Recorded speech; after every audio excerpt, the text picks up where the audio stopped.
To be Britain's fastest growing sport, with the number of clubs increasing eightfold in 3 years. But exactly how can you dip your toe into the world of sumo wrestling? Well, the surge in interest helped inspire the first British Isles Sumo Championships in Belfast over the weekend. So we have got 3 of the pros, Nathan Rault, Clark and Rachel Terrell. They are here to show us some moves, and we are a little bit nervous. I am. Morning, guys. So lovely to see you. Nathan, I'm going to start with you. How did you even get into sumo wrestling? Because it's not a traditional sport that we'd play at school, is it? No. So I used to play rugby from school age. Fell out, got injured and fell out of it a little bit. Then I seen sumo wrestling on the TV, and I thought that looks like a bit of me, really. Looked for it, couldn't really find it anywhere. Then a couple of years passed, and then I seen a post pop up on Facebook about trying it out in Southampton, and I thought, yeah, I'd definitely give that a go. And that was it? Yeah, that was it. And then you were in? Yeah, that's it. And was it what you expected it to be when you first started? Pretty much, I believe, yeah. So there was a lot of contact, and yeah, so the training's, because it's so easy, you don't really need to know a massive amount of skill. And I suppose for the rugby as well, it helps as well with the rugby Are they training. kind of adaptive skills from rugby 100%, to... yeah. So obviously, like, I'm quite good at the tachi, which is like the initial charge. Right. But it's just like carrying a ball into a ruck or a maul, basically. Yeah. And what kind of training do you do for it? So we warm up. We do a lot of squatting, shikos, which is the leg stomps. I think we're going to do. Oh yeah, with the slap. Yeah, with the slap on the leg, squat back down. We do a lot of that stuff. We do quite a bit of what they call suriachi, which is like you're in a squatting position, you're sliding up and down the mat. Then we move into like some more technical stuff, some throws, maybe some like a lot more contact stuff. And then towards the end of the training session, we'll have a couple of bouts. Yeah. And then that's about it, really. And Laura, how did you get into it? I do CrossFit, and a guy came to our CrossFit gym and he had a T-shirt on and it had like different clubs, logos of sumo clubs. So I was like, oh, that looks cool. Where'd you do sumo? And luckily he was a coach, so he said, oh, come along and train with me, and yeah, that was it, really. And what does your training look like? Because obviously, when I think of sumo wrestlers, I think of big guys. Yeah. And whether that's just the stereotype. But there's not many women that are doing it in this country at the moment, is there? No, not at the moment. This is it. We're hoping to kind of spread the message and get more women involved. And I think, yeah, we need to break those stereotypes, because sumo is a sport for everybody. It doesn't matter size, age, gender. it's just fantastic. Nathan, I'm just going to give you that as well, because we're having a little problem with your mic. So hold on to that. Make out your Madonna. All right? You'll be absolutely fine. You'll be fine. Because it's wrestling, I think it's easy to kind of think that it's quite a serious and aggressive sport, but I hear that it's actually quite fun and like it's got a great community. Yes. Yeah, the community that we've got is just amazing. Everybody empowers everybody else. Everybody encourages everybody to do well. It's just fantastic, and the friendships that you make are just, phenomenal. And Rach, I want to come to you, and I want to get this right when I say this. Your background, you don't read this every morning, by the way, guys. Your background in medieval armoured combat naturally drew you to the appeal of sumo wrestling. Let's go to the medieval armoured combat first. What is it? Well, as you can see from pictures, you put on about 35 kilos of armour and you beat other people up. Right. What drew you to that? How did you get into it? So about 9 years ago, I saw a guy walking around in Dundee with a sword and a suit of armour, asking if I wanted to learn how to sword fight. But that would worry me, if I'm being honest, Rachel. I'm not going to lie.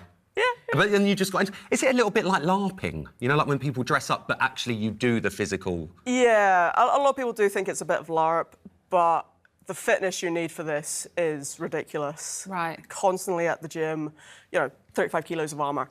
Walking around at my weight, it's fine. 35 kilos of armour. So when did you make that transition from that to sumo?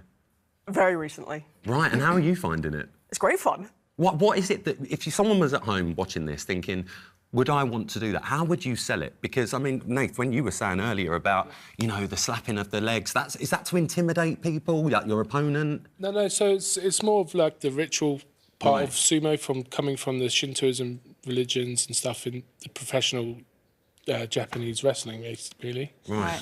So we just carry on through. And we mentioned earlier that the popularity has grown 8-fold in 3 years. What is it about sumo wrestling, do you think, that is making it become so popular? I think everybody... Is it you, Nath? Yeah. Everybody really, you know, from all these guys, meeting these guys, you know, these guys... Rachel's there from the Scotland Sumo Association. Us, we're both in the England Sumo Association. It's just so friendly, you know, it's quite a tight-knit community. And yeah, it's really boom, getting really good. And so far, is it predominantly quite male? Yes, yeah. Right. Yeah, so predominantly male, but there's so many females coming into it, and they are absolutely incredible, to be honest. Laura, what would you say to any females watching if they're thinking, oh, I've never thought of that before? Like, why do you think it's a fun and a good thing for fitness, as you've all said, for females to actually get involved in? I think it's great. For me, like as a mum and a full-time teacher, it's a brilliant sort of catharsis for you to, you know, channel that energy, channel those frustrations if you've had a bit of a tough day, and yeah, it just makes you feel so good. And again, it's such a fun and respectful environment. So yeah, you're running into each other and you're throwing each other over, but at the end, you know, a little fist pump. Everything's good. And Rach, is it easier than wearing all the medieval armour? A lot easier and a lot cooler. A lot easier and a lot cooler. Well, look, I think we've talked the talk. Yeah. But now let's walk the walk. We need to see you guys walk the walk. And so, you. Absolutely not. Don't start with me. So, can you just show us what we could learn, what we could do if we came along? So, first of all, we'll move into the Shiko. OK. Yeah. So it's the leg stomps, effectively. OK. So you squat down. Oh, dear. Good luck, Em. Do you want me to stand behind you? Don't stand that way, Em. That's Might it. go sideways. And then All right. we'll lean over to our right. Oh. And then lift the left leg, slap and stomp down, back into a squat. Yeah. And then we'll go the other way.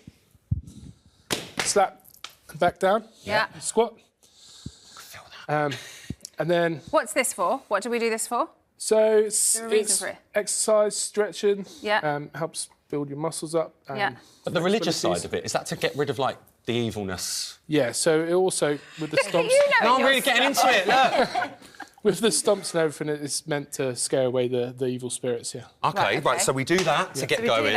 We've done that, then what do we do? Yeah, so then we'll move into the Chui Chozu, which is a ceremonial part of the bout. OK. So we'll squat down, legs together. Oh, OK, we're back down. Yeah. Skipping ballet. We'll put our arms out. Yeah. Yeah. Then we come up, effectively kind of washing your hands. Yeah. Oh, OK. Yeah. And what do we do this for? It's just symbolisation. I think I'm going to fall over. Yeah. Then we slap hands together. You open like a book. Yeah. Then you come up. Oh, sorry, That's all right, darling. And then you flip your hands, drop back down. Oh, I'm coming up. It's like automatic. And thank you. So that symbolises that you're not got any weapons or anything like that, and you know you're going to go into the bout without any. OK. And then the next bit, is that the charge? Yeah. So then we'll get down into the starting positions. OK, what's that? These ladies are going to do it for us. OK, come on, girls. Yeah. So you're squatting down. You got your knuckles on the floor, and you can't go into the tachiai, which is the initial charge, till the referee says hakioi. What's the word? Hakioi. So Can I say it? Hakioi. You can do, yeah. Oh my God, this is my moment, Martine McCutcheon. Here we go. Ready? He's back on X Factor. Here we go. Hakioi! Oh! God. Oh, look at that! That's how I used to carry you about on eviction nights, isn't it? When my heels were hurting my feet. Literally. It's so fascinating. Yeah. It's so fascinating. So for people out there, Lord, that are sitting there thinking, do you know what, I wouldn't mind giving that a go. How would they actually go about it?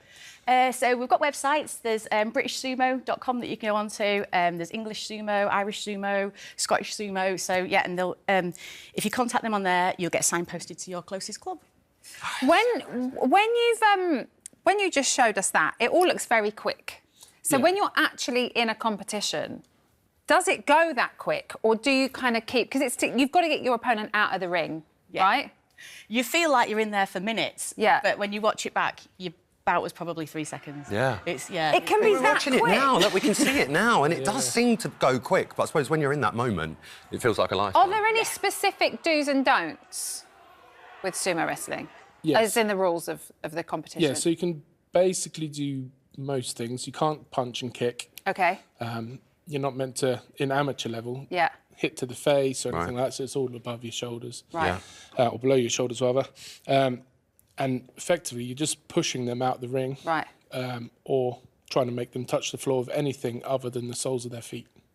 Ah, OK. Well, thank you. And flexibility is key, right? Yeah. Definitely. Well, I was going to say, I know I'm Yeah. going to be aching tonight because I'm so unflexible. I'm like a bean pole. Your squat was quite deep. Yeah. I was impressed. Well, I do try it, but I will have achy thighs tonight. So, guys, good luck with everything. Thank you Good luck very with the much. competitions Yes, as thank well. you. Thank you so Thank much you. for coming in. Oh, welcome to the